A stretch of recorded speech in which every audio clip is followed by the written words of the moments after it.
SASDOவின் பிரதான செய்திகள். தலைப்புச் செய்திகள்.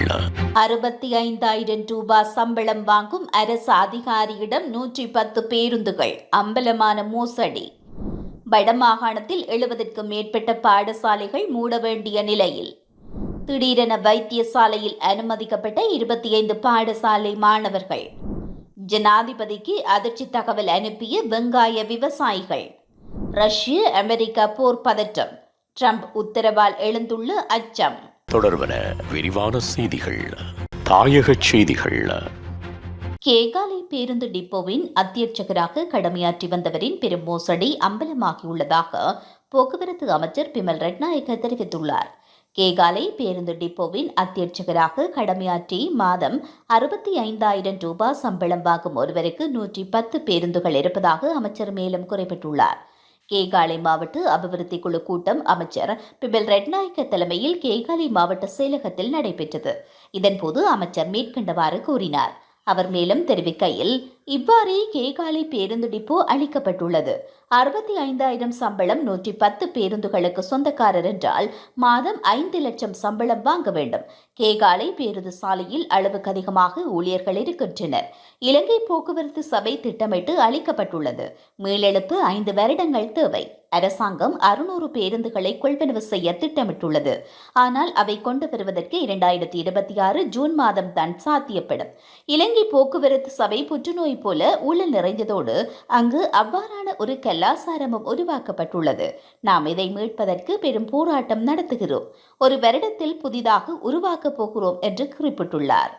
வடமாகாணத்தில் 982 பாடசாலைகள் காணப்படும் நிலையில் அவற்றில் 70க்கும் மேற்பட்ட பாடசாலைகள் மூட வேண்டிய நிலைக்கு தள்ளப்பட்டுள்ளதாக கடல் தொழில் நேரியல் மற்றும் கடல் வளங்கள் அமைச்சர் ராமலிங்கம் சந்திரசேகரன் தெரிவித்துள்ளார். கல்வி சீர்திருத்தம் தொடர்பான தேசிய வேலை திட்டத்தின் 8வது அமர்வு பிரதமரும் கல்வி அமைச்சருமான ஹருணி அமரசூரிய தலைமையில் நேற்றைய தினம் வடக்கு மாகாண பிரதம செயலாளர் அலுவலக கேட்போர் கூடத்தில் இடம்பெற்றது.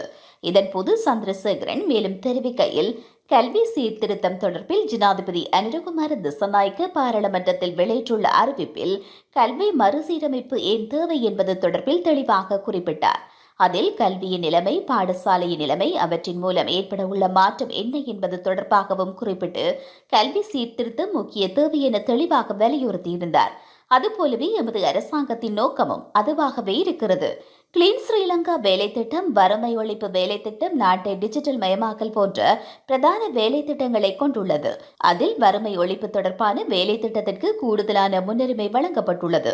இதில் வடக்கு மாகாணம் தொடர்பில் விசேட கவனம் செலுத்தப்பட்டுள்ளது. அண்மையில் ஆளுநர் மற்றும் உலக வங்கி பிரதிநிதிகளுடன் இடம்பெற்ற கலந்துரையாடலில் வடமாகாணத்தை விசேடமாக கவனத்தில் கொண்டனர். வடமாகாணமே இலங்கையில் அதிக வறுமைக்குட்பட்ட பிரதேசமாக இருக்கிறது. இலங்கையில் வறுமையான மாவட்டமாக மொனராகலை மாவட்டம் இருந்த நிலையில் தற்போது அது முல்லைத்தீவு மாவட்டமாக மாறியிருக்கிறது. இதனால் வறுமையுடன் இணைந்து கல்வி தொடர்பான பிரச்சனையும் அணுக வேண்டியுள்ளது. வறுமை இருக்கும் இடங்களிலெல்லாம் கல்வி பிரச்சனையும் காணப்படுகிறது. கல்வியில் பின்னடைவை சந்தித்துள்ள இடங்களில் வறுமை அதிகரித்துள்ளது. மேலும் சமூக சீரழிவுகள், குற்ற செயல்கள் அதிகரித்து காணப்படுகின்றன.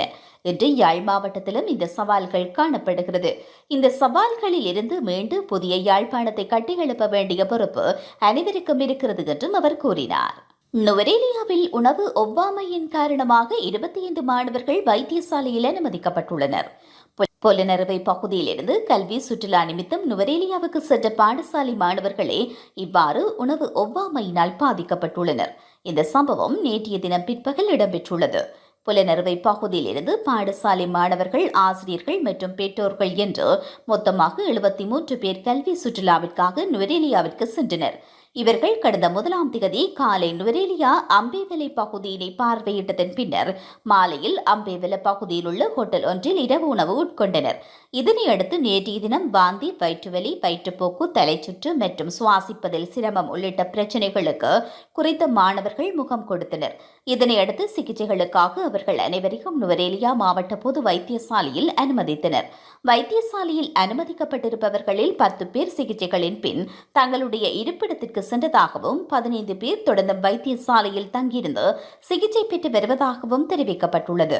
எவ்வாறாயினும் பாதிக்கப்பட்ட மாணவர்களின் உடல்நிலை மோசமானதாக இல்லை என்றும் வைத்தியசாலை வட்டாரங்கள் தெரிவிக்கின்றன.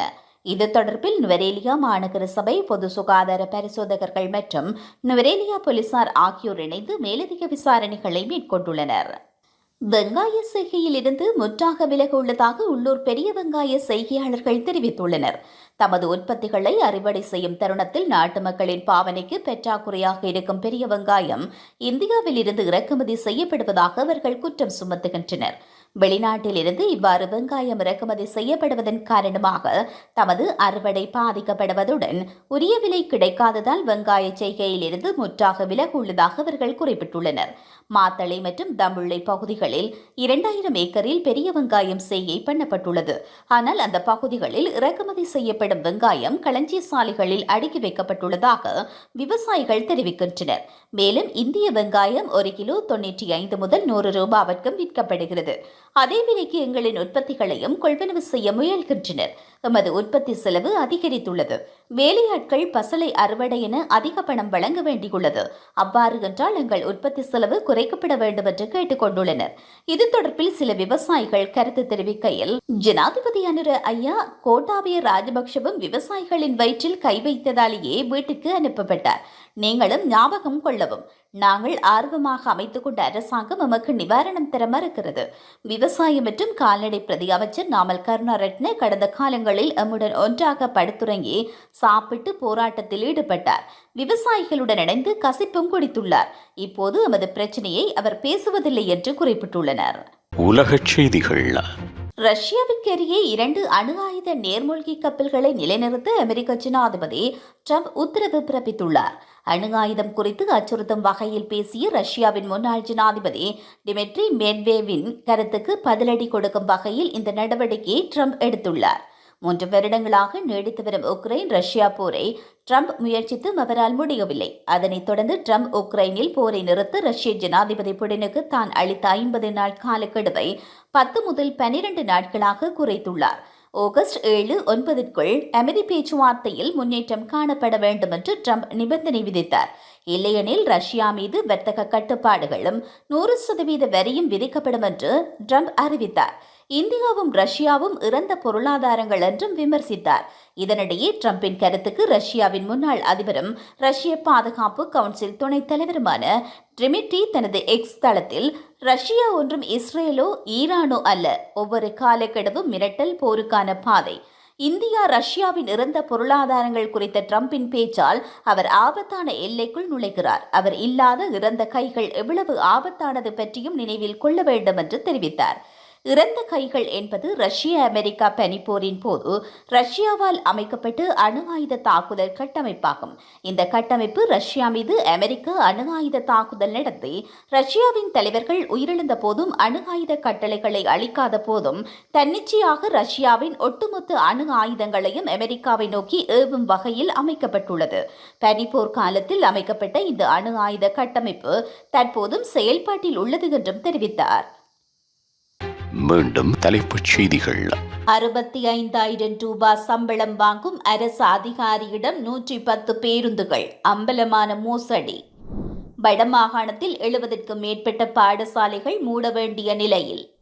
திடீரென வைத்தியசாலையில் அனுமதிக்கப்பட்ட 25 பாடசாலை மாணவர்கள். ஜனாதிபதிக்கு அதிர்ச்சி தகவல் அனுப்பிய வெங்காய விவசாயிகள். ரஷ்ய அமெரிக்கா போர் பதற்றம். ட்ரம்ப் உத்தரவால் எழுந்துள்ள அச்சம்.